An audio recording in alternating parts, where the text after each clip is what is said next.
Welcome back everyone. Break के बाद हमें ज्वाइन किया है ईमान ने, जो कि बॉक्सर हैं। वेलकम ईमान, कैसी हैं आप? बहुत शुक्रिया प्रोग्राम में आने के लिए। ईमान, मुझे बताएंगी आपकी जर्नी कैसे स्टार्ट हुई और अब कहाँ तक पहुँच गई है? मैंने जब बॉक्सिंग में स्टार्ट किया था तो मैं बिल्कुल बिगिनर थी। मेरा कोई स्पोर्ट्स का कोई बैकग्राउंड भी नहीं था। तो एफसी में मैं जब आई तो मुझे बॉक्सिंग में मतलब मैं इंट्रोड्यूस हुई, तो उसमें शौक था बॉक्सिंग को स्पेसिफिकली चूज़ करना? शौक नहीं था, बट मुझे काफ़ी इंटरेस्टिंग लगा बिकॉज़ ये काफ़ी लोगों को लगता है कि मेल डोमिनेटेड स्पोर्ट्स है। तो इसमें मतलब ये नहीं है कि आपने बस लड़ना है। इट्स अबाउट फिज़िकल ट्रेनिंग, आपकी एंड्योरेंस, आपकी मेंटल कैपेसिटी भी काफ़ी उसमें शामिल होती है। तो मैंने एज अ बिगिनर स्टार्ट किया और मेरे कोचेज़ ने काफ़ी इसमें हेल्प की हमारी फ़िज़िकल और मेंटल ट्रेनिंग के लिए। तो उसके साथ ही रोज़ डिसिप्लिन के साथ ट्रेनिंग करके मैं यहाँ तक एक्सेल कर सकी। तो अभी तक क्या अचीवमेंट हासिल कर चुके हैं? आप भी हमारी ईशा की तरह या हमारी खोला की तरह मेडल हासिल कर चुकी हैं? जी, मैं ATC में ब्रॉन्ज़ मेडलिस्ट हूँ बॉक्सिंग में, जिसमें पाकिस्तान की डिफरेंट यूनिवर्सिटीज़ कम्पीट करती हैं। बहुत बेहतरीन, माशाल्लाह से बहुत अच्छे से काम कर रही हैं और देखकर ऐसे ना रश खाता है आप लोगों को कि इतना मज़े से इतने अच्छे से काम कर रही हैं। लड़कियों को ऐसे डिसिप्लिन देखना, खुद चीज़ पर ऑन देखना बड़ा अच्छा लगता है। तो मुझे ईशा आप बताएंगी जैसे कि अभी आगे क्या प्लान है? इंटरनेशनली कोई चीज़ों में शामिल हो रही हैं आप, उसके बारे में अगर आप बताएं। जी, अभी मेरी सिलेक्शन हुई है वर्ल्ड यूनिवर्सिटी गेम्स में पाकिस्तान में। मेरी सिलेक्शन हुई है, वो जुलाई में होना है। वर्ल्ड यूनिवर्सिटी गेम्स बेसिकली क्या होता है ये?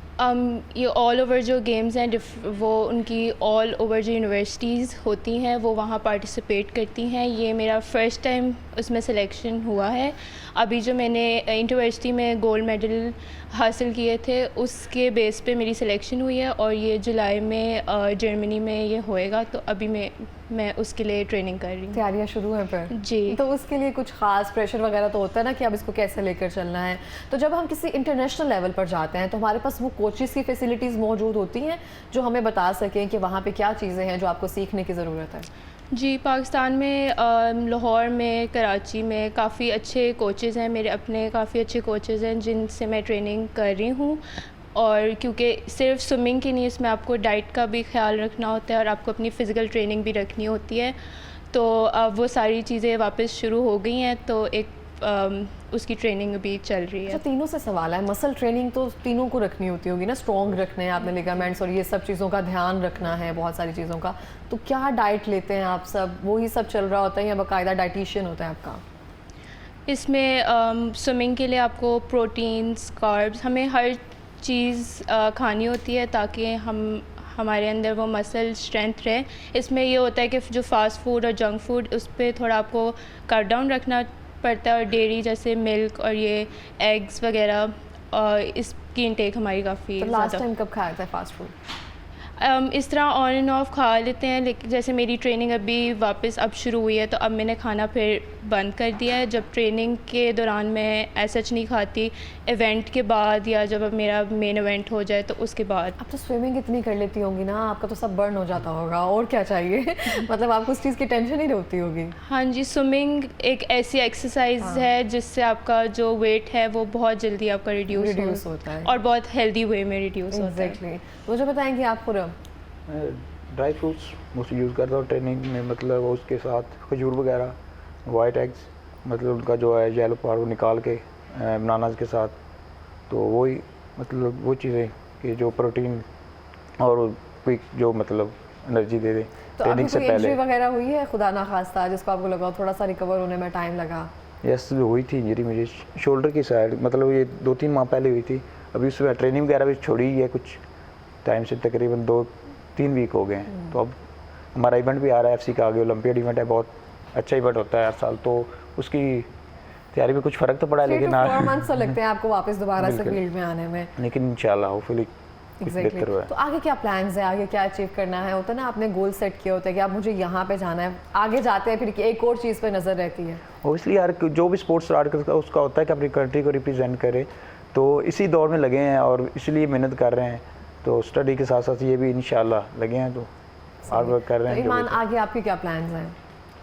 आगे यही है कि जो नेक्स्ट ATC आएगा उसमें भी compete करना है और ज़्यादा हार्ड वर्क और रेजिलियंस शो करनी है, क्योंकि मेरा अभी फर्स्ट एक्सपीरियंस था तो काफ़ी मुझे अच्छा रहा स्ट्रगल करना experience। पड़ा और अच्छा तो काफ़ी था ही, स्ट्रगल क्या करना पड़ा?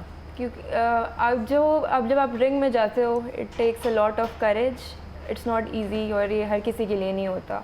तो अब हमें थोड़ा अंदाज़ा है कि हमने जब compete करना है तो किस माइंडसेट से आना है।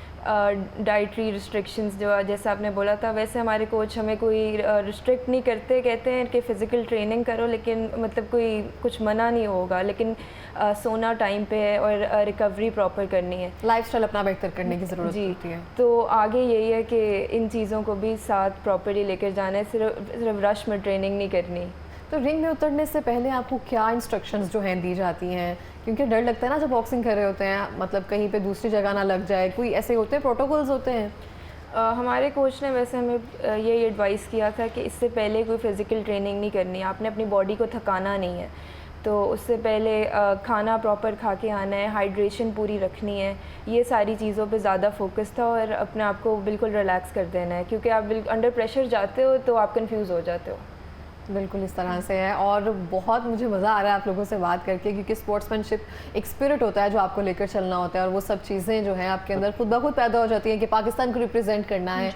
वो एक खुशी अलग होती है कि हम नए लेवल पर जा रहे हैं, तो अपना बाद में आता है, कंट्री पहले आना शुरू हो जाती है कि इस चीज़ को आगे लेकर चलना है, अब ये मैंने करना है। तो आप तो क्रिकेट की शौकीन है, PSL चल रहा है तो उसको देख रहे हैं अच्छे से? हाँ देख रहे हैं। तो उसको एडवाइस भी करते होंगे ना, हम जैसे लोग बैठ के जिसको पता ही नहीं जो होता कि वो कह रहे होते हैं ऐसे नहीं ऐसे करना चाहिए था। लेकिन हम बातें करते रहते, जो ऑन ग्राउंड होता है वो सिनेरियो और होता है, उसमें जो खेल रहा होता है उसको पता होता है विकेट क्या कह रही है या सिचुएशन कैसी है, रन कैसे है, ये चीज़ हम बातें तो करनी आसान होती हैं लेकिन वो करके जो अंदर कर रहे होते हैं उनको पता होता है किस सिनेरियो से खेल रहे हैं। तो एक चीज़ मैं वैसे ऐड करना चाहूँगा कि स्पोर्ट्स में ना करते आजकल जो है मोस्टली मतलब रात को 1-2 बजे सोना, ये चीज़ मतलब हमें बहुत ज़्यादा नुकसान स्पोर्ट्समैन को देती है। ये कि नींद पूरी होनी चाहिए।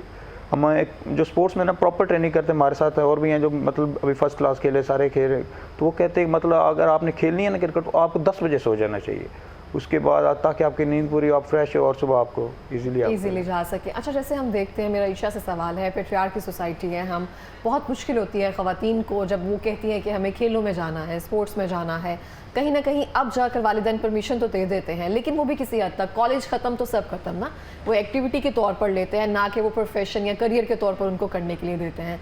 तो इस सिलसिले में लास्ट मिनट है, क्या कहना चाहेंगी वालिदैन से भी और लड़कियों से भी? आई थिंक पेरेंट्स को सपोर्ट करना चाहिए अपने बच्चों को और अपने गर्ल्स को ज़्यादा, बिकॉज मुझे लगता है लड़कियां ज़्यादा पैशनेट होती हैं कुछ अचीव करने के लिए। और अगर आपकी जो बेटियां हैं अगर वो करना चाहती हैं तो मैं आप लोगों को रेकमेंड करूँगी कि FC में आप उनको लेके आएँ, क्योंकि एक लिबरल आर्ट्स है तो आपकी पढ़ाई के साथ आपकी स्पोर्ट्स, जिस भी स्पोर्ट्स में करना है वो इस दोनों में एक्सेल कर सकती हैं। और माँ बाप को भी कॉन्फिडेंस रहेगा कि कोई मसला नहीं है, पढ़ाई हो रही है। जी। अच्छा, आपसे पूछना चाहूँगी, लड़के आजकल गेमिंग में, हम देखते थे हमारे भाई बाहर ग्राउंड्स में क्रिकेट खेल रहे हैं, डिफरेंट स्पोर्ट्स जो है वो खेल रहे हैं, लेकिन आजकल गेमिंग है या स्क्रॉलिंग है, यही सब चल रहा है, या जो भी हैबिट्स जो गलत हैबिट्स हैं, नशे में, इन सब चीज़ों में जा रहे हैं। उन लड़कों के लिए क्या पैगाम है कि अपनी ज़िंदगियाँ किस तरह से बेहतर कर सकते हैं? कभी नेशनल इंटरनेशनल लेवल पर ना भी जाएँ लेकिन कम से कम स्पोर्ट्स लाजमी खेलें। वो ये जो है ना मतलब अब देखिए बच्चे छोटा सा बड़ा मतलब होता है कि माँ बाप उनको ना मोबाइल दे देते हैं स्टार्ट में कि चलो ये अपना काम करते हैं, अपना काम, उनको एक आदत लग जाती है। ये पेरेंट्स को चाहिए कि स्टार्ट में उनको थोड़ा ना इस तरह स्पोर्ट्स की तरफ लेके आएँ। जब वो स्टार्ट में उनको लेके आएंगे तो आई डोंट थिंक वो दोबारा इस तरफ आएंगे। ओबियसली खेलते हैं लेकिन वो इस अगर ग्राउंड के उनको स्पोर्ट्स की बताया जाएगा तो उसमें ज़्यादा पार्टिसिपेट करेंगे। बिल्कुल ऐसा ही है। ईमान, मैं आपसे पूछूंगी, जैसे आपने एक बड़ा अच्छा लफ्ज़ इस्तेमाल किया कि मेल डोमिनेंट स्पोर्ट इसको समझा जाता है और वो स्टेरियोटाइप जो है उसको बहुत सारी लड़कियां जो है ब्रेक कर रही हैं आकर, तो उन वालिदैन से क्या कहना चाहेंगी? हमें लगता है कि हमारी स्ट्रेंथ जो है ना, हमें लड़कों की इसलिए शायद ज़रूरत होती है कि वो ज़्यादा स्ट्रेंथ में होते हैं, ज़्यादा उसमें ताकत होती है, बरक्स इसके हम उन लड़कियों को ही वो सब चीज़ें सिखाना शुरू कर दें जैसे आप सीख रही हैं। मैं बस ये कहना चाहूँगी कि किसी भी स्पोर्ट्स को उसमें जेंडर को एसोसिएट कर देना ये सबसे पहले गलत है, ये हमें रोकना चाहिए। और मेरे पेरेंट्स भी इस चीज़ में काफ़ी सपोर्टिव थे, ये नहीं कहा था कि अच्छा मार पड़ रही है तो चोट लग जाएगी, इस तरह आप और निशान ना weak पड़ होते जाए जाते हैं। चेहरे पे। और बिसाइड्स द स्पोर्ट्स, जिस तरह हमारा लाइफस्टाइल हो गया है सोशल मीडिया और फ़ोन्स यूज़ करके, तो इससे बेहतर यही है कि आप किसी स्पोर्ट्स में इंडल्ज हो और अपनी फ़िटनेस और फिज़िकल एक्टिविटी पे ज़्यादा फोकस करो। बिल्कुल ऐसे। थैंक यू सो मच आप तीनों